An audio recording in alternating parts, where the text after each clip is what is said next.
So when you talk about anger management, a common analogy that's used is that frustrations build up inside a person like steam inside a pressure cooker.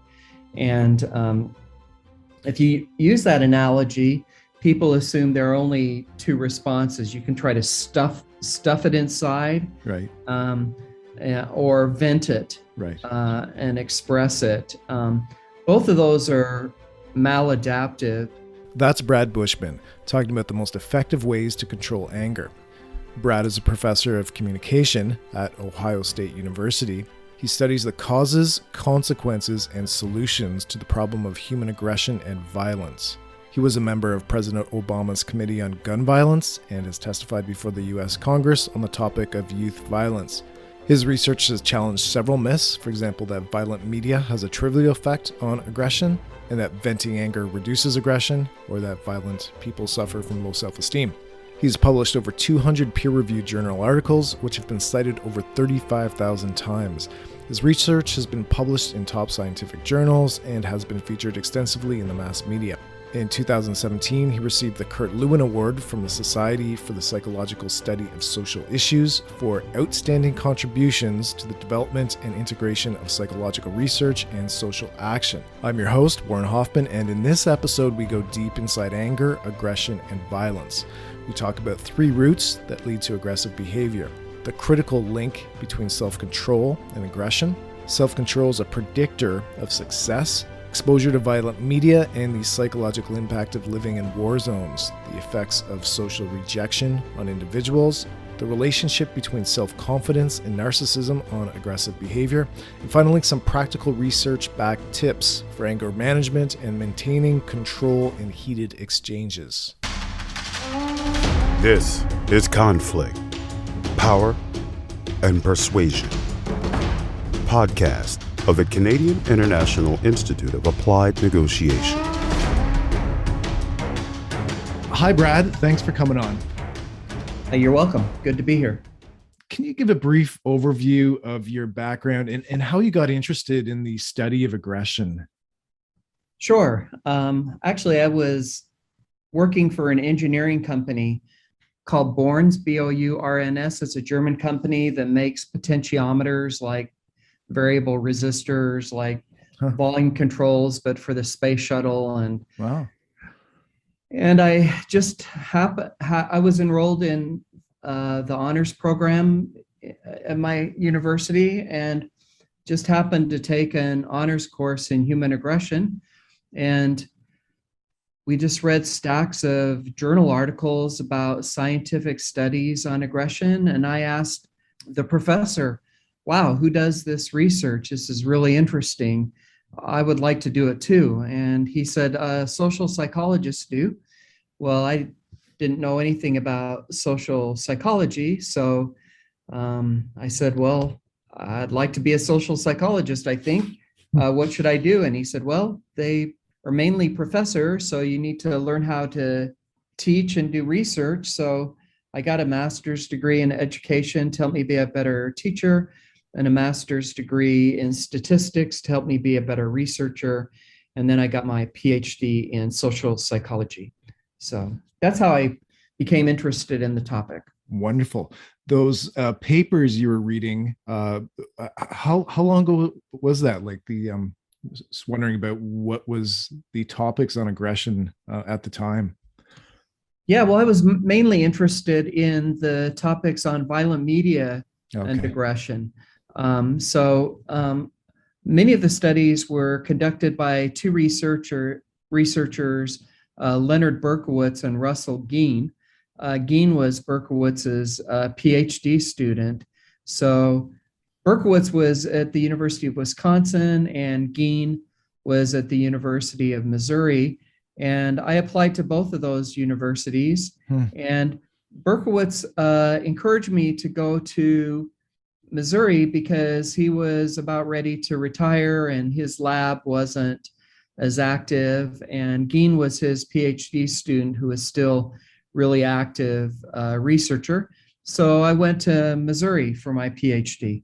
What was it about aggression that was particularly appealing. Do you remember at the time, like what was it exactly that, so appealing, but that topic? Well, I think I'm just passionate about the world being a more peaceful place. My mom says she's not surprised that I studied aggression. She said when I was about 3 years old, I brought her a book of two dinosaurs fighting, and I was just crying. And I said, "Why are they hurting each other, Mom? I don't understand why they're hurting each other." So I think I've always been passionate about peace, and I think science is the best tool to help us understand the risk factors for aggression and violence, and what it is we can do to make this world a more peaceful place. Wonderful. Let's dig into it then. Starting with maybe the terms here. How do you define anger, aggression, and violence? Yeah, well, anger is an emotional response to provocation or a threat, and it can range from like mild frustration to intense rage. So it's an emotion. It's a negative emotion, but it's not necessarily a bad emotion. Anger can make people feel powerful and can motivate them to stand up for things they believe are right. So, for example, we know almost every social movement in history has been fueled by anger. Right. People are angry that they can't vote, or that police officers are killing Black people, or that women are getting assaulted, or whatever. And this injustice makes people angry and motivates them to try to do something about it. Aggression, on the other hand, is a behavior, any behavior intended to harm another person who doesn't want to be harmed. The harm could be physical or psychological, verbal. And violence is any aggressive behavior intended to cause extreme physical harm, such as injury or death. So things like assault and murder. Right. Okay. Where's the field at? What's the current leading theory on the origins and prevalence of aggression? Are we into evolutionary biology, the wiring? What's sort of the understanding of this right now? Well, there are a lot of different theories about aggression. My colleagues and I have proposed one called the general aggression model, and it proposes that two types of variables start the chain of events that can lead to aggression. And those are situational factors like provocation, hot temperature, loud noises, playing violent video games, the presence of weapons, anything outside the individual, and also personal variables. These are anything within the individual, such as gender or personality traits or genetic predispositions, intelligence levels, things like that. And these situational and personal variables influence our internal responses, what's happening inside of us, including our thoughts, our feelings, and physiological arousal, such as heart rate and blood pressure. So we propose there are 3 roots to aggression. A cognitive root, aggressive thoughts, emotional root, angry feelings, and then a physiological arousal root like blood pressure and heart rate. And these internal states can influence the decisions that we make. So, for example, if somebody bumps into us, we can decide it was an accident or it was intentional. And those decisions and attributions can influence our behavior. And ultimately, we're interested in aggressive behavior. So our model would propose that people who have aggressive thoughts, who feel angry inside, who are stressed out and highly aroused, are more inclined to behave aggressively than those who are not. So definitely a complex process that you've broken down quite nicely. So some combination of those 3 roots, the cognitive, emotional, and physiological, contribute to aggressive behavior. You have a great talk, TED talk on aggression, focusing largely on the relationship of anger to or aggression to self-control. Are you able to give? I really enjoyed that talk. There's a lot of thank humor you. in it. Can you give a slimmed down version of that here? What's the link there of self-control and aggression? Yeah, well, I think aggression often starts when self-control stops. So, one of the best predictors of not only criminal behavior, but especially violent criminal behavior is poor self-control. And it's also one of the best predictors of success in life is good self-control. So yeah, I'm not sure what else you want me Yeah, to say that's about it. the marshmallow experiment, right? Where the Yeah, children were left and they actually found that that predicted a lot of how did you put it, leaders or a chance of success or yeah. So one simple test of self-control, at least with children, is the marshmallow test, where researchers put a marshmallow in front of the kids and they say, well, you can eat it now if you want, but if you wait until I get back, usually like 10 or 15 minutes later, then you can have two marshmallows. And what they've discovered is that children who can delay gratification and wait for the second, or wait till the researcher comes back so they can get the second marshmallow, they're much more successful in life. So they have better grades, they're less likely to drop out of school, they're less likely to be divorced if they're married, they have better paying jobs, and a number of other indicators of success in life. So the ability to delay gratification and exercise self-control is really important. yeah. Interesting. I hope we can revisit this later, and the Hangry experiments as well. Sure. Let's keep moving for now, though. Now, it suggested that news about war and political conflict has a bias towards violence. And this idea of peace journalism aims to correct this by focusing more on the less on the violence, more on the psychological impacts of violence, focusing on similarities between the parties opposed to highlighting differences. So in a sense, its aim is to promote peace opposed to violence through media coverage of the conflict. So a significant amount of your research has been on the effects of violence in the media. Based on this work, can you just give an overview of your understanding of the effects of violence in the media? Yeah, well, it's one of the most researched topics in social science. Wow. For at least 5 or 6 decades, researchers have been studying it, and the results are fairly conclusive that exposure to violence in the media increases aggressive thoughts, increases angry feelings, increases physiological arousal, increases hostile appraisals, increases aggressive behavior, decreases feelings of empathy and compassion for others, and decreases pro-social behaviors such as helping and sharing. And so the effects occur for both males and females of all ages, regardless of the country they live in the world. Wow. Help me understand that a bit. What's the exposure? Like, I'm assuming there's, this isn't a one-off, media sort of coverage of something. Is there a certain amount of exposure, minimum exposure, that leads to these? Do they factor that in, or? Well, there are different types of studies that are conducted on violent media effects. Some are laboratory experiments where you randomly assign people to watch a violent movie or a non-violent movie, or play a violent video game versus a non-violent video game, and measure aggressive behavior afterwards.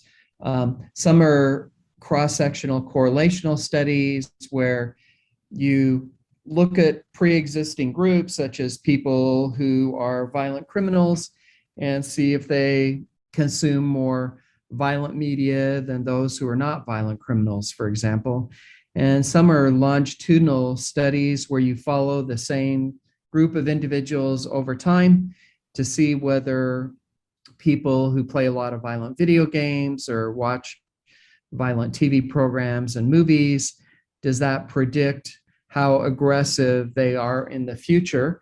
And I would say that it's a cumulative effect. Probably smoking one cigarette will not give you lung cancer, but smoking cigarette after cigarette, day after day, week after week, month after month, year after year, greatly increases the risk.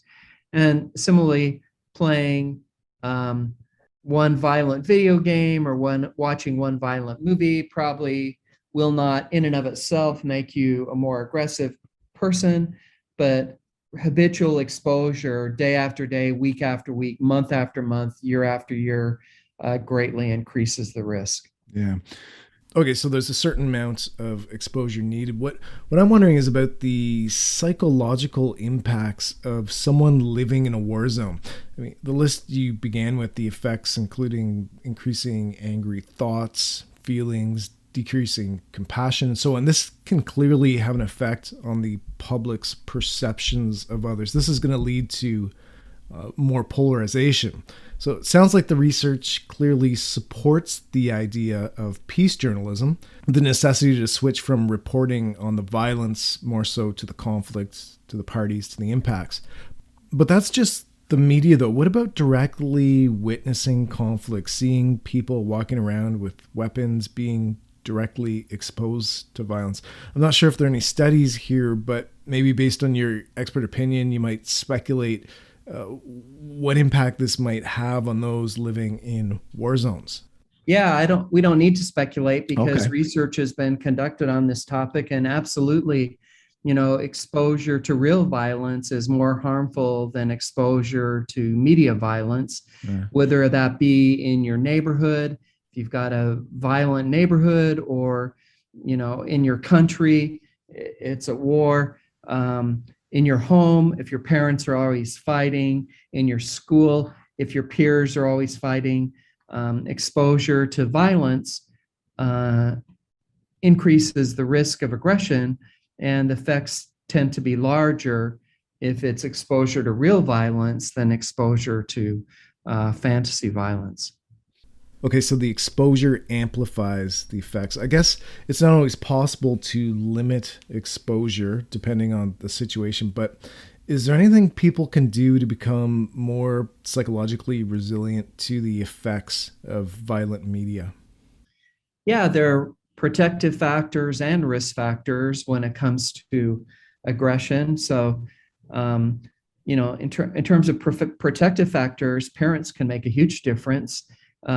In terms of monitoring what their children are exposed to, comforting their children, trying to make sure their children are in a safe neighborhood and go to safe schools and things like that. Having two parents helps more than being a single parent. That's quite a job being a single parent. Parents who are non-aggressive themselves are more likely to have children who are less aggressive. Poverty is a risk factor, drug abuse, alcohol abuse, all these are risk factors. So the opposites can be protective factors. Parents who don't take drugs and are not addicted to alcohol and so forth those are all protective factors. Let's move on to effects of someone who's on the receiving end of aggressive behavior. Inclusivity and discrimination. These are pretty important topics in the workplace. Can you talk about another area of your research of social rejection and narcissism? Yeah, well, those, I think I view those as separate topics. Social exclusion goes by social rejection or ostracism, basically being left out of a group. When you're left out of a group, the two most common, actually, I think there are three common responses. One is you try harder to get accepted back in the group. So you engage in more pro-social behavior. A second response is you become angry and more aggressive by being excluded from the group, and you lash out against those who excluded you. And a third response, a common response, is just withdrawal, inaction and just withdrawal. So, but social exclusion is an important predictor of aggressive behavior, and it often does lead to aggressive behavior. You also mentioned narcissism. I think maybe if you just asked a person on the street, do aggressive people have low self-esteem? Many people might say, yeah, they do. But, after doing research on this topic for well over 20 years, they don't. Aggressive people don't have low self-esteem. They tend to have inflated, grandiose self-views. They tend to have narcissistic tendencies. They think they're special people who deserve special treatment, and when they don't get the special treatment they think they're entitled to, they tend to lash out at others in an aggressive manner. They have very thin skins. They're easily offended.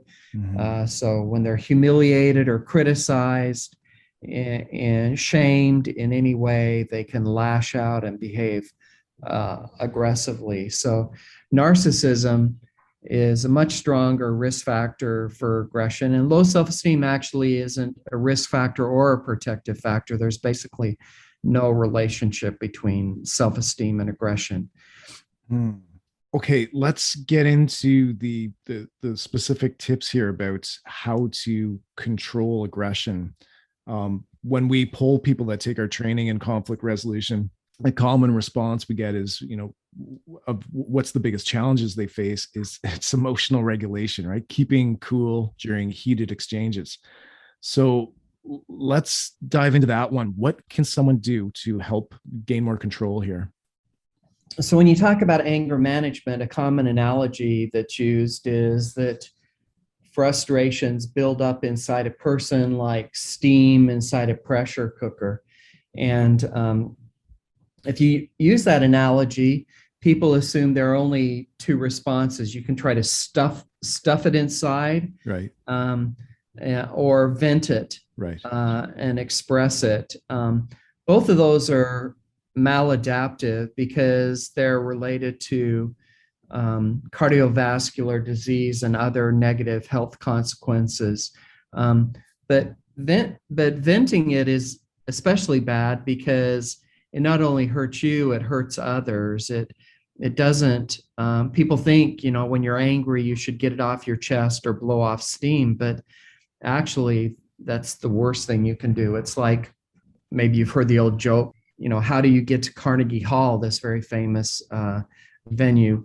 The answer is practice, practice, practice. How do you become an angry, aggressive person?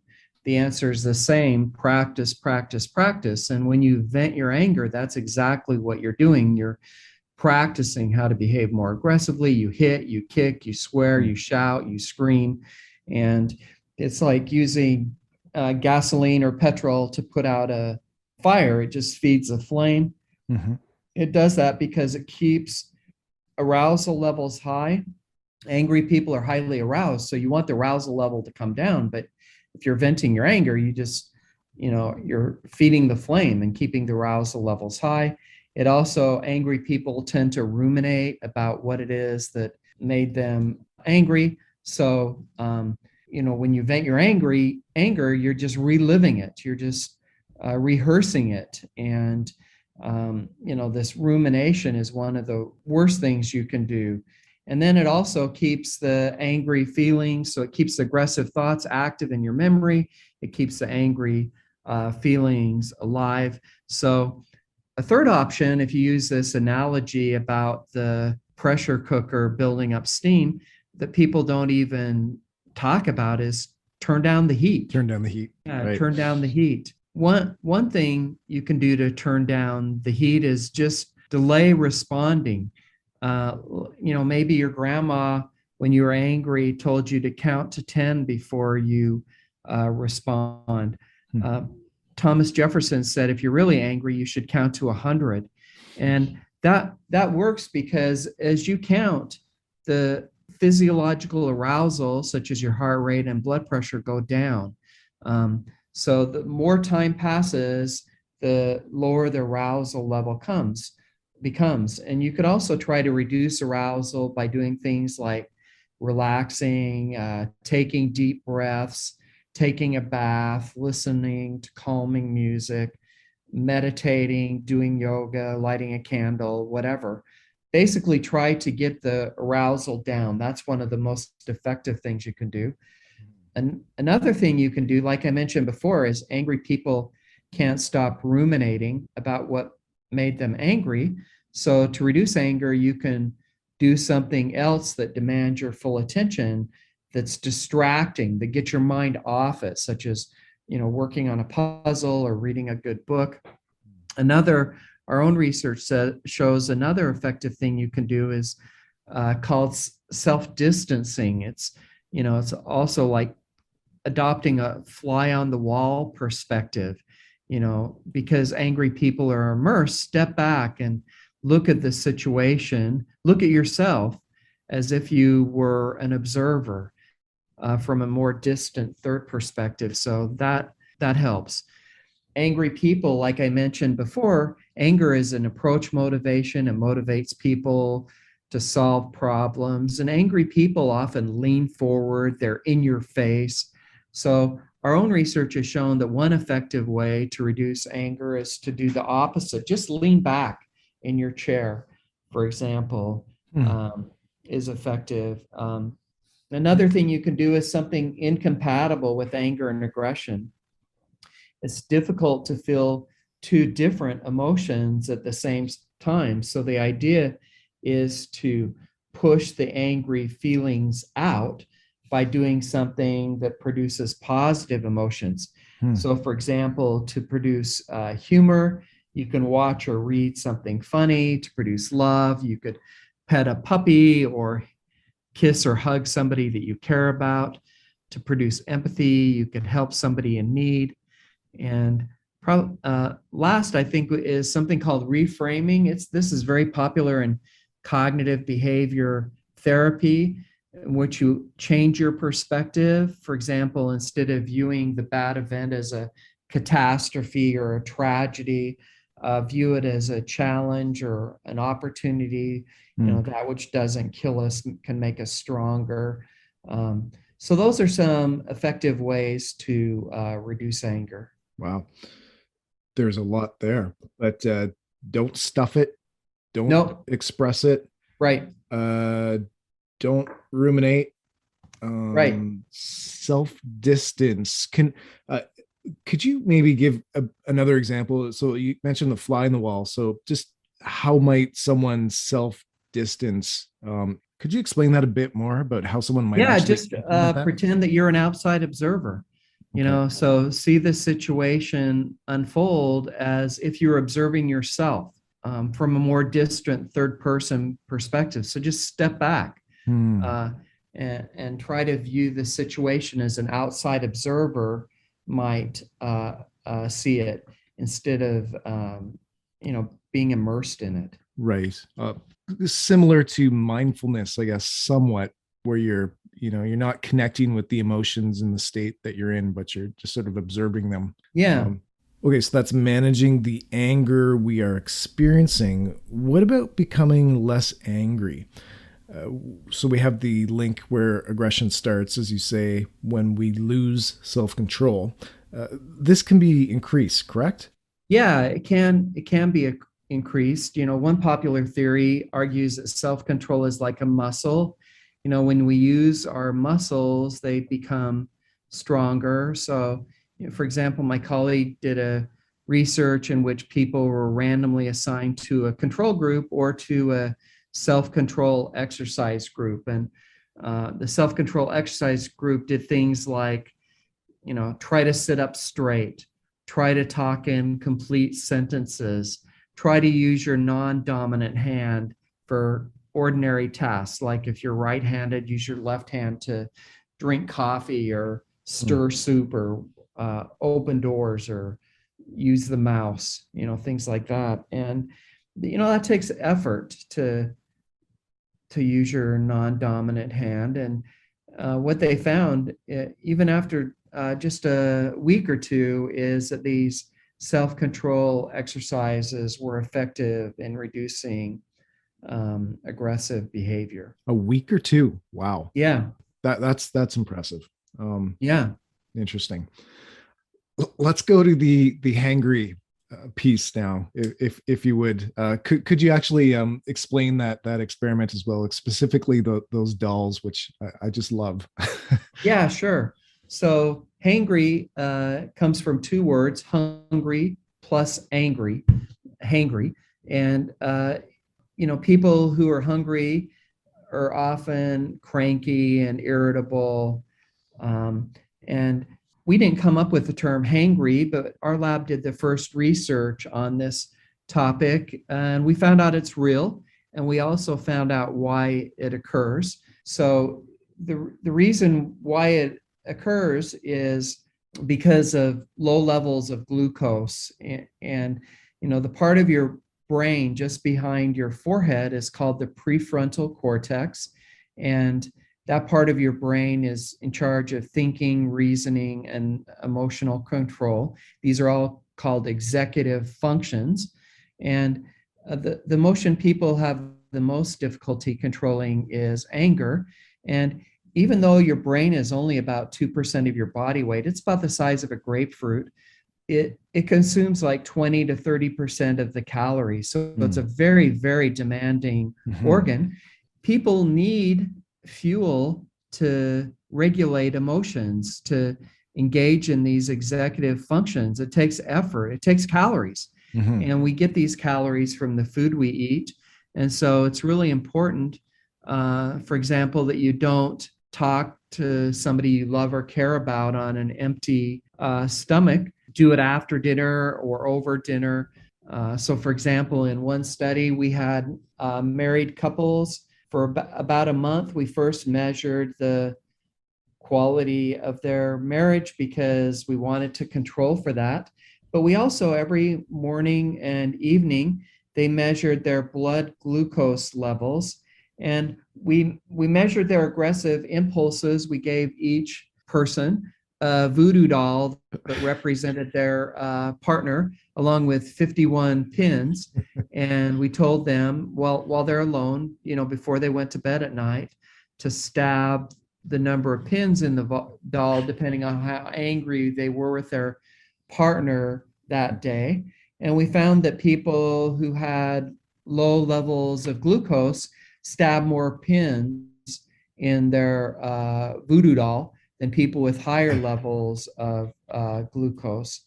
And we also measured aggressive behavior they could give their partner loud blasts of noise through headphones, and people who had lower levels of glucose gave their partner louder blasts of noise through headphones. And other research we've done has shown that diabetic symptoms are a risk factor for aggression. So, it's really important to make sure your brain has the fuel it needs to exercise self-control. It can't work very well on an empty tank, just like an automobile can't go very far on an empty tank. I chuckle at that because it's a funny image of going through the process of putting pins, but it's a really creative approach, and it not only it's effective as well because it gives a quantitative reading of based on the number of pins that go in. So it's a really nice way to go about it, albeit somewhat humorous as well. But that's an incredible tip right there. Is just don't engage with someone if you're hungry, right? Like, and who thinks to do that? Yeah. And I actually have a drawer full of protein bars in my office because I don't want to be hangry with my students. Yes, it's a good excuse to snack. Yeah. Well, this has been great. I know we've just scratched the surface of your work here, but I think there's a lot to go on there. If people want to find out more about the work you're doing and what you're up to, where can they find you? I think just Google Brad Bushman and you should be able to find my webpage, and much of what what I'm doing is on that webpage. So. Right on. Thanks a lot for coming on, Brad. Sure. All right. Take care. Before wrapping up this episode, I'd like to leave you with what Brad calls his take-home message written on his website.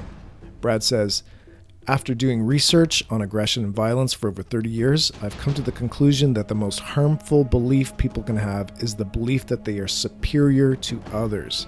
For example, their religion, race or ethnicity, gender or gender identity, sexual orientation, political party or ideology, school, city, state, country, etc. is the best. When people believe they are superior to others, they behave very badly. Every person on this planet is part of the human family. No person is more or less valuable than any other person." Thanks for listening. If you want to hear more from international experts digging into a range of topics on conflict, power, and persuasion, subscribe to your favorite podcast app or visit us at cian.org. That's CIIAN.org.